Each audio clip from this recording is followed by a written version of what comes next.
안녕하십니까, 이재필입니다. 자, 오늘 시장도 상당히 좋은 모습이죠. 지금 한 선물 기준으로 한 4일 연속 상승하고 있는데요. 이게 지난주 월요일 같은 경우는 전부 다 완전히 패닉에 빠졌었는데 시장이 원래 이렇습니다. 패닉에 빠지고 난 다음엔 어느 정도 반등이 나오고 또, 투자자들한테 그렇게 어려운 시간만을 주지는 않습니다. 자, 지금 반등 나오는 구간이다라고 보시면 될 것 같은데, 오늘 키워드는 단기 저항선 근접, 요렇게 잡아봤습니다. 일단 오늘도 이렇게 올라온 이유는 다들 아실 거예요. 나스닥이 뭐 한 2.4% 정도 상승했고 그다음에 S&P 500 같은 경우는 1.6% 상승하면서 62평선까지 돌파를 하는 모습이 나왔죠. 자, 이렇게 상승이 나온 이유는 이런 거였었죠. 미국 경제 지표 중에 PPI가 잘 나왔습니다. 요거 한번 보시면 얼마나 잘 나왔는지 직관적으로 한번 살펴볼게요. 자, 여기 6월 달에 나온 게 2.7%가 나왔었죠. 근데 어저녁에 나온 거는 2.2%가 나왔습니다. 헤드라인이. 그리고 저 월별 물가 역시 마찬가지 헤드라인이 0.2%였었는데 0.1%로 떨어지는 모습이었어요. 자, 그리고 근원 물가 역시 마찬가지입니다. 3.0에서 2.4로 하락하는 모습이 나왔죠. 그리고 근원 물가 전월비는 전에 지난달에 0.3이었었는데 제로로 나왔죠. 자, 뭐 이런 모습이 나오면서 그러면 이 시장은 좀 안정될 거고 연준은 금리 인하를 좀 마음 놓고 할 수 있겠다. 요런 심리들이 많이 작동이 된 겁니다. 그래서 아침에 좀 떠서 나온 거고요. 자, 뭐 그러다 보니까 우리나라 같은 경우는 내일이 또 휴장이죠. 내일이 광복절 휴장이기 때문에 이런 부분들이 조금 뭐 떠서 시작하니까 조금 뭐 챙겨볼까 하는 그런 물량들이 좀 출회되면서 조금 밀리는 모습이 나오고 있는데요. 자, 오늘 저녁에는 이 PPI 말고 CPI가 발표됩니다. 자, 이 CPI 예상치를 한번 보시면 이런 모습이에요. 자, 지난달, 3.0 정도 나왔었는데, 헤드라인은 3.0 그대로 좀 나올 것 같고요. 지난달에 CPI가 월별이 마이너스 0.1이 나왔습니다. 근데 또 이렇게 나오면 큰일 나죠, 이거는. 왜냐하면, 또 이게 CPI가 너무 낮게 마이너스로 나와버리면, 이거 디플레이션 아니냐, 뭐 이런 얘기들이 나올 거기 때문에, 요거는 오히려 좀 플러스가 나오는 게 좋은데, 지금 예상치 나오는 거 0.2% 정도 플러스 나오고 있습니다. 근원 물가 역시 마찬가지로 지난달 3.2였었는데 이번 달 예상치는 지난달 3.3이었었는데 3.2로 좀 떨어지는 걸로 나오고요. 자, 뭐 CPI 근원 물가 전월비 역시 마찬가지 0.2 정도가 예상되고 있습니다. 자, 0.2면 곱하기 12 해보면 2.4% 정도가 나오죠. 자, 그렇게 되면 이 미국의 물가 같은 경우는 좀 잡힌다라는 그런 인식들이 좀 더 퍼질 수 있습니다. 요 예상치대로만 나와주면 괜찮은 모습이다. 이렇게 보시면 될 것 같고요. 내일은 소매 판매가 나오는데 요것도 좀 중요할 것 같아요. 우리 시장 내일 휴장이라서 두 개를 동시에 보셔야 될 텐데 지금 소매 판매 나오는 거 예상치가 0.4 정도가 나옵니다. 자, 지금 지난주에 월요일 날 두들겨 맞았던 이유 중에 하나가 미국 경기 침체 뭐 이런 내용들이 좀 있었죠. 자, 근데 소매 판매가 지난달에 0.00이었었는데 0.4% 정도로 상승한다라면 이런 우려감들도 좀 잦아들 수 있는 그런 모습이다라고 보시면 될 것 같습니다. 다만 우리나라 시장 기술적인 부분들을 조금 볼 필요가 있는데요. 자, 보시게 되면 지금 이 코스피 지수 차트인데 22평선 이 빨간 선입니다. 이게 아주 강하게 이렇게 떨어지고 있잖아요. 강하게 떨어지고 있고, 자, 지금은 오늘 좀 올라와서 갭 부분을 거의 좀 메꾸려는 그런 모습이 나오고 있는데 이게 저항선 역할을 할 수 있기 때문에 강하게 떨어지고 있기 때문에 오늘이 지나고 또 금요일이 되게 되면 좀 더 이렇게 내려와 있는 상황일 겁니다. 그래서 단기 저항 구간 근접 뭐 그렇게 좀 얘기를 해드렸는데요. 조금만 그 틀로 보시고 뭐 단기 저항 구간에 시장이 진입했다고 하더라도 종목별로는 좋은 모습 보이는 종목들이 나올 수 있습니다. 자, 그러면 일단 시장 얘기는 요 정도까지 하고 섹터로 한번 넘어가 보도록 하겠습니다. 자, 지금 제가 2주 저 2주가 아니죠. 뭐 굉장히 한 달도 넘은 것 같은데 계속 방산제약바이오, 방산제약바이오, 방산제약바이오 이렇게 너무 오래 말씀을 드려서 오늘은 조금 다른 걸로 해볼까도 생각했는데 이쪽으로 좀 말씀드리는 게 좀 더 나을 것 같아서 이번 주도 방산하고 제약바이오를 좀 말씀드릴 거고요. 자, 지금 미국 쪽에서 그런 뉴스들이 나오고 있죠. 15일, 그러니까 내일 우리나라 휴장일 때입니다. 이때 이란이 이스라엘을 좀 공격할 가능성이 많다라는 얘기들이 나오고 있습니다. 이건 공격을 할지 안 할지는 그 확인은 해봐야 되겠죠. 벌써 2주 전부터 공격한다 이런 얘기를 했으니까요. 자, 그런 부분에 대한 불확실성도 한 가지 있고 우리나라 내부에도 조금 이 방산주들한테 플러스 요인이 될 만한 것들이 있습니다. 자, 8월 19일부터예요. 다음 주부터죠. 을지훈련이 예정돼 있습니다. 우리 때는 이걸 한미연합훈련을 팀스피릿 훈련 이렇게 얘기를 했는데 지금은 을지훈련이라고 얘기를 하는데 요게 8월 19일부터 예정이 돼 있으니까 그 예정대로 훈련을 실시한다라면 북한이 또 뭐 한번 방방 뛸 가능성도 있겠죠. 자, 그렇게 되면 이런 부분들도 방산주 쪽에 긍정적으로 작용할 수 있는 요인이다. 이렇게 보시면 될 거고요. 자, 종목은 첫 종목은 한국항공우주를 준비해봤습니다. 이 종목 처음 말씀드린 거 아니죠? 지난주에도 제가 한국항공우주를 말씀드렸고요. 굉장히 TV 출연해갖고 굉장히 많이 말씀드렸어요. 하다못해 어제 그 종목 상담하는 프로에 출연해서도 뭐 전기차 화재 관련주가 좋으냐 아니면 이 방산주가 좋으냐 이런 질문을 하시길래 당연히 방산주라고 얘기를 하고 한국항공우주에 대해서도 좀 설명을 해드렸습니다. 자, 어제 말씀드렸던 부분들 그대로 좀 말씀을 드려보면요. 하반기에 UAE하고 그다음에 이라크 쪽에다가 수리온 헬기를 수출할 가능성이 있습니다. 계약 체결할 가능성이 있어요. UAE 쪽에 한 6천억 정도, 그리고 이라크 쪽에 1조 1천억 정도니까 이것만 하더라도 1조 7천억이에요. 거기다가 그것만 있는 게 아니라 우즈벡향으로 또 1조 5천억 정도 FA-50 전투기죠. 요거 수출도 계약 체결도 기대되고 있는 상황이고요. 페루 쪽에 보시게 되면 그쪽에도 FA-50 20대 정도 계약 체결이 나올 가능성이 많습니다. 그러면 대략적으로만 계산을 해봐도 하반기에 계약 체결할 수 있는 그런 부분들이 가능성이 있는 부분들이 한 5조 가까이 된다는 얘기예요. 자, 이거 주가 자체가 지금 싼 구간에서 매수를 해야 되기 때문에 싼 구간에서 계속 말씀드렸던 부분이고요. 자, 오늘 같은 경우는 조금 길게 보셔도 좋다라는 그런 관점으로 말씀드립니다. 이게 이때가 2022년이었었죠. 9월 달에 이때 우크라이나 전쟁 나고 이 봄부터 굉장히 방산주들 많이 말씀드렸었는데 봄부터 시작해서 많이 올랐죠. 그러면서 63,900원 고점을 찍은 자리가 있습니다. 이때 실적을 한번 볼까요? 자, 2022년입니다. 2022년도 실적이 1,400억 정도 영업이익 기준 흑자가 났어요. 근데 올해 예상되는 거는 그때보다 약 2배 정도 영업이익이 늘 걸로 예상치가 나오고 있고요. 1, 2분기 실적 나온 거를 보면 충분히 달성 가능하겠다라는 생각이 듭니다. 내년도 실적은 어떨까요? 내년도 실적은 이거 올해 실적보다도 훨씬 더 좋을 것 같습니다. 자, 그러니까 요거는 못 들고 갈 이유가 없는 거죠.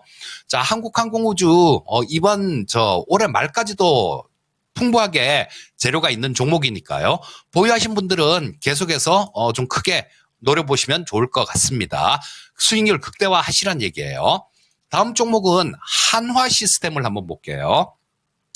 자, 이 한화 시스템에 대해서는 그동안 말씀드리기는 A사 레이더라든가 천궁 수출했을 때 이 한화 시스템의 몫이 얼마나 됐느냐 한 30% 정도 되죠.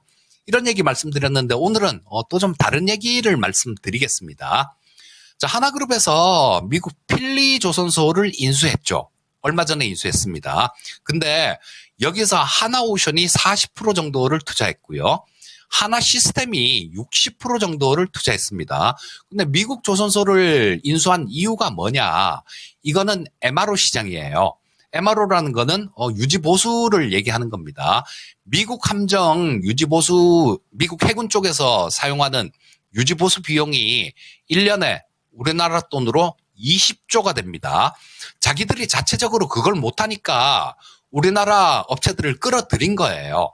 자, 그렇다면 지금 필리조선소는 적자가 나고 있는 상황이지만 나중에 우리나라 업체들이 인수를 하고 MRO 시장에 본격적으로 진출한다라면 그래도 적자겠습니까? 그렇지 않을 겁니다. 그쪽도 흑자로 돌아설 가능성이 굉장히 많아요. 그렇다면 이 하나 시스템 같은 경우도 못 사고 못 들고 갈 이유가 없는 거죠. 요거를 우리는 다른 방산주들 아까 말씀드렸던 한국항공우주도 물론 보유 중입니다. 그리고 다른 방산주들도 좀 있기 때문에 이 하나 시스템만큼은 조금 그 매매 관점으로 접근하고 있는데요. 좀 쭉 치고 올라갔다 싶으면 좀 던져줬다가 밑에서 다시 잡고 그런 형태입니다. 이것도 마찬가지, 이번에도 마찬가지로 그렇게 했어요. 하나 시스템을 위에서 일단 한번 끊어주고 밑에 이날 종가니까 18,000원대 초반 정도 되겠네요. 그때 다시 재매수해서 보유하고 있는 상황입니다. 그러니까 지금도 마찬가지 그렇게 많이 오르질 않았어요. 그러니까 지금 신규 공략도 가능할 것 같습니다. 이런 얘기는 저 밑에 있을 때 또 다 말씀드렸던 부분들이에요. 하나 시스템도 실적 부분들도 굉장히 좋아지고 아까 말씀드렸던 MRO 관련되는 내용도 있으니까요. 한번 눈여겨서 잘 보시면 좋겠습니다. 자, 다음은 제약바이오 쪽 좀 말씀을 드리겠습니다. 제약바이오 쪽이 조금 조정이 있죠, 지금. 어제부터 좀 조정을 받았고, 오늘도 전체적으로 조정을 받는 모습인데, 요거는 이쪽 섹터가 안 좋아서가 아니라 추세적으로 뚝 부러지고, 급락을 하는 그런 상황을 우려해서 나온 건 아닌 것 같고요. 다른 종목들 다들 굉장히 많이 급락했지 않습니까? 이때 잘 버티고 오히려 올라줬잖아요. 그러니까 다른 종목들 반등 나오는 구간에서 얼마든지 조정도 나올 수 있는 겁니다. 그리고 서두에 말씀드렸듯이 이 생산자 물가지수 PPI도 잘 나오고 이런 부분들이 있기 때문에 9월 달에 연준 통화정책회의에서 금리 인하를 하는 건 맞을 거예요. 근데 지금 0.5냐 0.25냐 자 이런 부분들을 갖고 설랑설레가 있는데요. 상관없다라는 생각입니다. 0.5를 하든 0.25를 하든 제약바이오 섹터에는 긍정적일 거다라는 생각이에요. 왜냐하면 0.25를 하면 어떻겠습니까? 파월 의장이 그 다음에 야 우리 금리 인하 또 할 수도 있어 다음에 이렇게 얘기하지 않겠어요? 그렇게 얘기할 겁니다. 그렇게 되면 그 다음에 계속 기대감들을 갖고 있는 상황이기 때문에 제약바이오 쪽엔 긍정적으로 작용할 수 있습니다. 계속 말씀을 드리듯이 제약바이오 섹터들 엄청나게 지금 오래 들어갔고 많이 말씀을 드렸어요. 근데 계속 말씀드렸듯이 이제는 이 제약바이오 섹터가 주도주 역할을 할 때가 됐다라는 생각입니다. 자, 이유는 3년간 고생을 시켰어요. 처음에 말씀드릴 종목 셀트리온인데 이것만 하더라도 한번 볼까요? 고점을 찍었을 때가 이때 2020년도 말에 셀트리온은 고점을 찍었습니다. 그때가 37만 4천 원에서 한 1년 이상을 정말로 많이 급락을 시켰다가 반토막 더 났죠. 이 셀트리온도. 그랬다가 지금 몇 프로 횡보하다가 좀 올라오는 초입 구간이다라고 봅니다. 자, 이게 셀트리온이 좋다라고 말씀드리는 이유는 우리 삼성바이오로직스가 굉장히 많이 올라왔잖아요. 삼성바이오로직스가 이렇게 올라온 이유가 실적이지 않습니까? 셀트리온 역시 마찬가지로 실적이 굉장히 좋아질 것 같습니다. 특히 올해 하반기에는 저 3공장을 본격적으로 가동하게 될 겁니다. 그렇게 되면 그동안 위탁 생산했던 물량들 이런 물량들도 그냥 자사가 만들어 갖고 팔면 되는 거죠. 수익성들 굉장히 많이 좋아질 거고요. 또 하나 진펜트라라는 게 있죠. 진펜트라는 이 램시마의 SC 제형으로 제형을 바꾼 겁니다. 그게 미국 쪽에서 6월 달부터 매출이 나오기 시작했어요. 6월 달부터 나왔다라는 얘기는 2분기 실적에는 극소로 굉장히 작은 금액이 반영됐다라는 얘기고 3분기부터는 이게 반영이 된다라는 얘기가 되겠죠. 그러니까 올해 이 실적 보시게 되면 한 6천 몇백억 정도, 한 6,500억 정도 예상치가 나오네요. 내년에 이거보다 올해 영업이익 나온 것보다 2배 이상 많이 나오게 된다라면 이 셀트리온의 주가는 어떻겠습니까? 많이 올라가 있겠죠. 당연히 많이 올라가 있을 겁니다. 그래서 지금 이 셀트리온 같은 종목은 겁낼 자리가 아니고요. 차근차근 담아두시면 내년도 정도 되게 되면 상당히 크게 웃을 수 있으실 겁니다. 자, 셀트리온 말씀드렸고 또 한 종목은 계속 또 이 종목도 계속 말씀드리는 종목이에요. 툴젠이라는 종목을 또 한번 말씀드리겠습니다. 자, 이거는 그 미국의 유전자 가위, 그러니까 3세대 유전자 가위죠. 크리스퍼 카스9에 대해서 미국 특허 분쟁이 있다는 거는 다 아실 겁니다. 이 방송 들으신 분들은 다 알고 계실 거예요. 근데 자, 그것도 결론이 나올 때가 거의 돼 갑니다. 최종 변론한 지가 지금 3개월이 넘었어요. 자, 미국 특허청에서 언제까지 판결을 안 내리고 그냥 두겠습니까? 그렇지 않겠죠. 곧 조만간 발표가 날 가능성이 많고요. 거기서 브로드 연구소가 이겼을 경우에는 상당히 한번 큰 폭의 상승이 나올 수도 있습니다. 그 부분은 계속 말씀을 드렸으니까 조금 짧게 넘어가기로 하고, 이거 외에도 응용 특허가 있어요. 응용 특허가 있는데 이게 RMP라는 겁니다. 이 RMP라는 거는 유전자 가위 복합체예요. 자, 보시면 이때 우리 3월 달에 한번 이렇게 더블 이상, 단기간에 더블 이상 이렇게 움직였던 자리가 있죠. 이때가 RMP 특허 때문에 이렇게 올라왔습니다. 뭐냐 하면 이 RMP 특허는 유전자 가위를 좀 더 효율적으로 쓸 수 있게끔 이 mRNA하고 효소를 복합체로 만든 겁니다. 자, 근데 이런 부분들이 미국에서 특허가 등록이 될 거다라는 그런 이유 때문에 이렇게 급등했었어요. 근데 미국 특허청에서 잠깐만 니들 지금 특허 분쟁하고 있잖아. 이거 일단 보류야. 라는 얘기 때문에 또 하한가도 맞고 난리가 났었고요. 자, 그 이후에 다시 좀 신청을 했는데 4가지였습니다. 4가지를 갖고 네 가지 특허에 대해서 신청을 했는데요. 지금 최근에 나온 얘기는 그런 얘기 나오죠. 4가지 중에 1가지를 신속 심사 대상으로 승인이 났다라는 뉴스가 있었습니다. 마찬가지 RMP 특허인데요. 신속 승인 대상으로 났다라는 거는 선정됐다라는 거는 그렇게 길지 않은 시간 내에 이 RMP에 대해서도 승인이 날 가능성이 높다라는 걸 의미하는 겁니다. 자, 이거 유전자 가위 같은 경우는 신의 도구다라고 얘기를 해요. 그리고 되게 좀 기초적인 공부가 좀 필요하기 때문에 상당히 조금 어렵게 생각하실 수 있는데요. 간단합니다. 우리 유전병들 같은 거 있잖아요. 이런 거 약으로 못 고치지 않습니까? 근데 그런 것들을 유전자를 교정을 해서 고치는 거예요.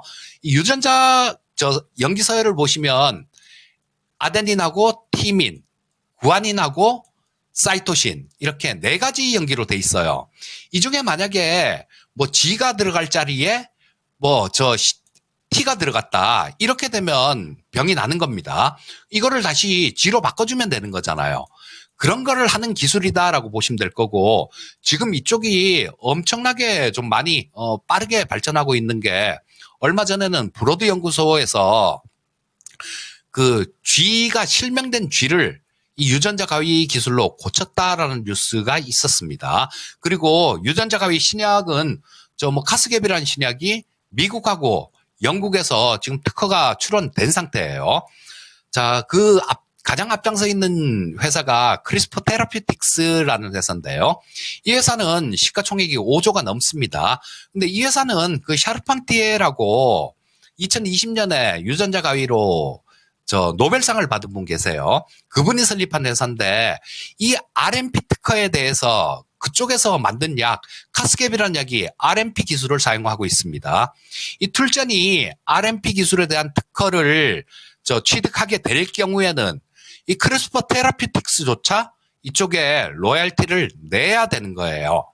자, 이런 부분들은 굉장히 큰 겁니다. 그래서 우리 시청자님들께서도 제가 항상 말씀드리기를 이 종목하고 유전자 가위 말씀드리면서 깊숙하게 한번 공부를 해보십사 하는 말씀을 드리는데요. 충분히 깊숙하게 공부해볼 가치가 있는 종목입니다. 자, 둘째, 그런 재료들 있으니까 뭐 눈여겨서 한번 보시면 좋을 것 같고요. 마무리해야 될 시간이네요.